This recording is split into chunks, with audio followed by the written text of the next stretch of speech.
সবচেয়ে গুরুত্বপূর্ণ বিষয় যেটি হচ্ছে যে বাংলাদেশের এখন মানে ভূ রাজনৈতিক অবস্থানটি এমন, কিংবা বাংলাদেশের ভৌগোলিক অবস্থানটি এমন, বাংলাদেশের সামাজিক অর্থনৈতিক রাজনৈতিক প্রেক্ষাপটটি এমন, নির্দিষ্ট কোনো তন্ত্র বা তত্ত্ব দিয়ে এটিকে সীমাবদ্ধ করা এখন আর সম্ভব নয়। বাংলাদেশে কোন তন্ত্র থাকবে, সমাজতন্ত্র বলেন আর আপনি আপনার জায়গা থেকে পুঁজিবাদ বলেন, যেই বলেন না কেন, এটি আসলে নির্দিষ্ট কোনো স্পেসিফিক কিছু তত্ত্ব দিয়ে এখন সীমাবদ্ধ করার আমার মনে হয় সময় এবং অবস্থা নেই। এটি বাংলাদেশের মানুষের চাহিদার উপর নির্ভর করে এই মডেলটি ঠিক হবে আসলে।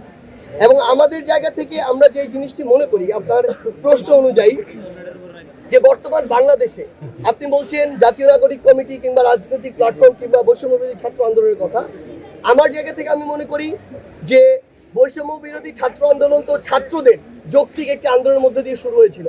তখন আমরা পুরো বাংলাদেশের ছাত্রদের সাথে কানেক্ট হওয়ার চেষ্টা করছিলাম, অনেক ক্ষেত্রে হয়েছিলাম, কিন্তু আমাদের এই আন্দোলন শেষ হয়েছে ছাত্র জনতার আন্দোলন দিয়ে।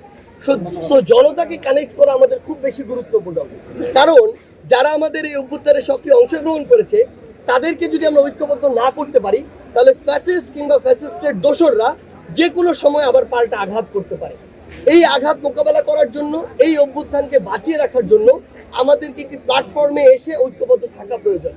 এই জায়গা থেকে জাতীয় নাগরিক কমিটি নাগরিকদের গুছানোর যে কাজটি, সেই কাজটি পুরো বাংলাদেশ ব্যাপী করছে।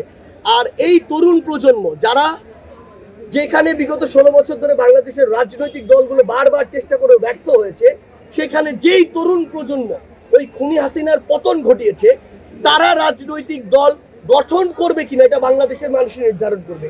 কিন্তু আমরা আমাদের জায়গা থেকে বিশ্বাস করি যে তাদের একত্রিত হয়ে একটি নতুন রাজনৈতিক দল বাংলাদেশে থাকা উচিত। উচিত কি কারণে? কারণ বাংলাদেশে আসলে এই মুহূর্তে ওই যে অনেক জুজুর ভয় দেখে অনেকে বলছে -1 -2 ফর্মুলা।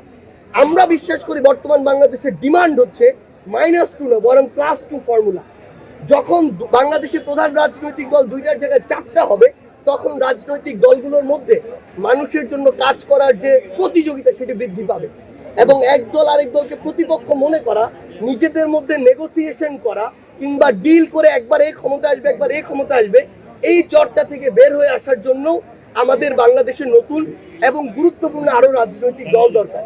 সেক্ষেত্রে বাংলাদেশের মানুষ যদি এই সমর্থনটি তাদের জায়গা থেকে জানায় যে ছাত্র জনতা ঐক্যবদ্ধভাবে একটি রাজনৈতিক দল গঠন করবে, তাহলে অবশ্যই বাংলাদেশে আবার নতুন কোনো রাজনৈতিক দল হয়তো খুব দ্রুতই দেখা যাবে।